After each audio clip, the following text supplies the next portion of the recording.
Did Geraint and Cavendish change through the years, or are they still the same people from 17 to?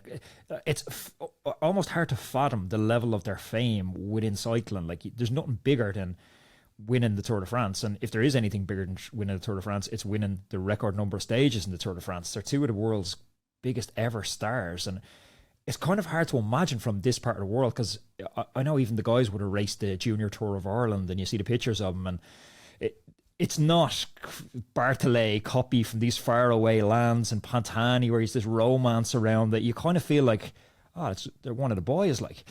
Yeah, I mean, so you asked about Cav and Geraint there, and I'll tell you what I think about both of them. Geraint, let's start with Cav. Now, Cav, he was when we were on that academy, like, he was the one person that really believed his own dreams. Like, you know, he would have told you when he was 17, 18 years old that he's going to be the best sprinter in the world. And for what it's worth, I think there's probably something in that. And, you know, obviously that dream materialized. And I think he did change, like Cav changed. And we kind of always knew it was going to happen. And, you know, he had funny man bags and fancy cars. And yeah, I mean, I think the truth is, like, you know, he changed, but I think the best thing, and I mean this in like, you know, a really genuine way, is that he had a period of time that we all saw where he struggled, right? And that, for Cav as a person, I think did him like the world of good. And I remember speaking to him once, and, you know, he sat on my sofa up there upstairs, after he'd sort of like, he was starting to go through these sort of tough times. And I just kind of feel like it, you know, he was always fiery, he was always passionate, he was always up and down. You know, he was always very obsessed with things, and he still does. And but I think that was the best thing that happened for him, going through a few tough times. And I remember him telling me one day he sold all his cars and he drives around in this van now, and, you know, he wears a tracksuit most of the time. And yeah, I love Cav, and I feel like he's gone full circle. He's back to whoever he started as a 17-year-old. And that's the story arc that we're most attracted to, isn't it? Like, no one loves the person who comes from nothing and becomes all conquering. It's like what Tadej is missing at the moment. It's the bit of had it all, lost it, came back and won again. Cav had that perfect story arc that we're just all so attracted to. Yeah, he did. Yeah, and yeah, like I said, as a personality, he's sort of gone full circle as well, I think. And he's the same person he was when he was 17, 18 that I knew back then now. And yeah, and Geraint, I honestly don't think he's changed one iota. I mean, I flew out to see him for a weekend in Monaco last year, and you know, he was, despite, I'm sure, all the money he's got in the bank and things like that, he can pretty much wear what he wants, travel how he wants, drive what he wants. You know, he was going around Monaco in like some knackered old jeans and a t-shirt on this moped, and he just doesn't care. You know what I mean? He just hasn't changed a bit. He's a great guy, well recognised. You know, even out there was every British tourist was like, "Oh, you Geraint Thomas," and, you know, taking a picture. But that aside, it was just like the old days. Yeah. Do you have any regret about the direction that you went? The guys obviously at some point flicked the switch and went road. You stayed in lane on track. You could argue maybe track representing the country has more prestige. Undoubtedly, road has more upside financially. I think, you know, during my career, obviously, like, you know, when you're young, in your 20s and 30s, you kind of, you know, what you're really looking for. And of course, you want to represent sort of, you know, Queen and country. But obviously, like every athlete, you have this sort of innate desire for fame, fortune, simple pleasures, maybe. Do you know what I mean? And of course, you look across, or you look over your shoulder and be like, "Oh, bloody hell, yeah, so and so's making 7 figures now," and you're like, "Oh, that'd be nice." And you kind of, I mean, the truth is, I didn't have the potential to be part of that.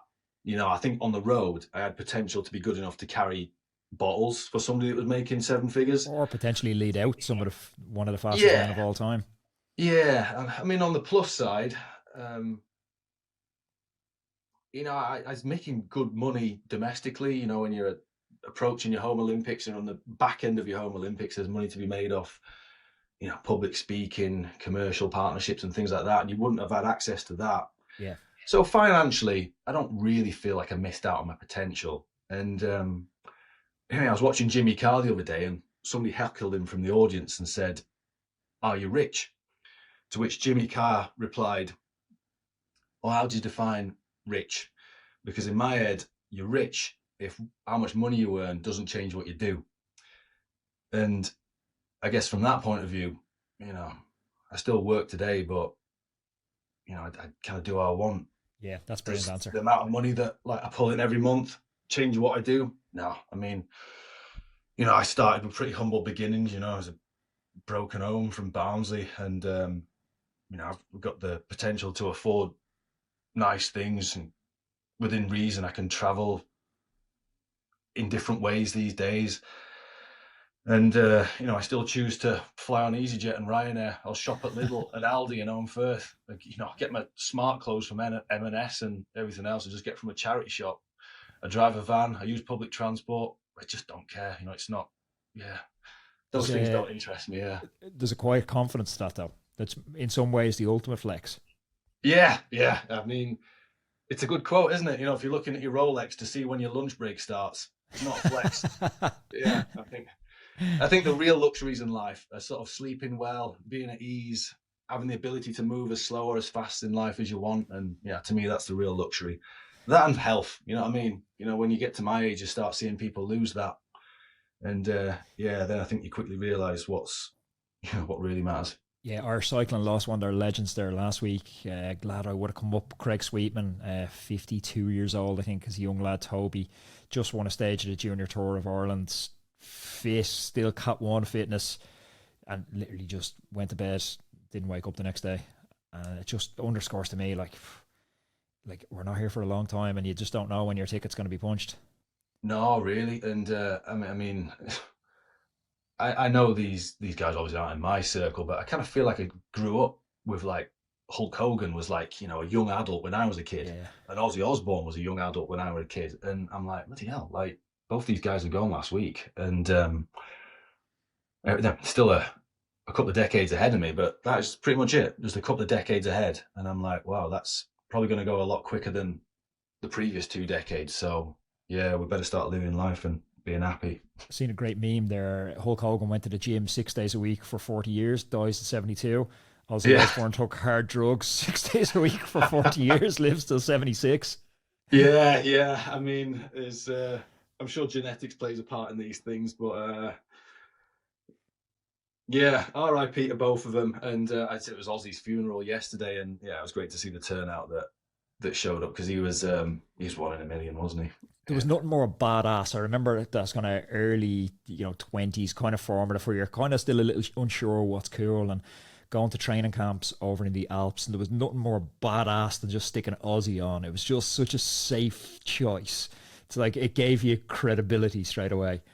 Yeah, I mean, like everyone, I sort of get targeted now with Ozzy Osbourne memes and clips on Instagram, and there was definitely a lot of good in Ozzy. I was watching him with his walking stick going around his garden looking for this cat, swearing at this cat. I got that one as well. Brilliant. Yeah, eventually he finds the thing and he picks it up, and he was like, "Oh, I didn't want it to get taken out by coyotes or something." I was like, "Oh, bless him. He might be mental, but he had a good heart." He was great. Roadman, whether you're a weekend warrior or a world tour rider, the right tools can make all the difference. Enter 4i's Precision 3 Plus Powermeter, the latest innovation from 4i, designed to help you reach peak performance.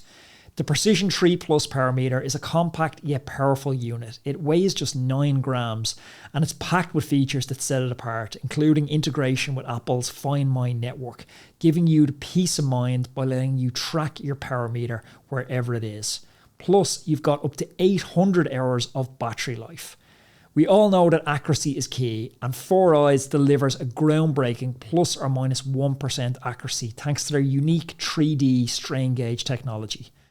For those seeking even more data, the Precision 3 Plus Pro Power Meter offers dual-sided power meter metrics. giving you detailed insights into pedaling efficiency, torque effectiveness, and left-right balance. 4Eyes offers versatile product options to suit your needs. Choose from ride-ready power meters with pre-installed units on Shimano cranks, or up for factory-installed power meter, where you send in your crankset for a custom installation. Ready to elevate your cycling game? Trust 4Eyes Precision 3 Plus power meter. Precision, performance, and peace of mind all in one. Learn more by visiting 4iiii.com. That's 4iiii.com. I'm going to put that in the description down below.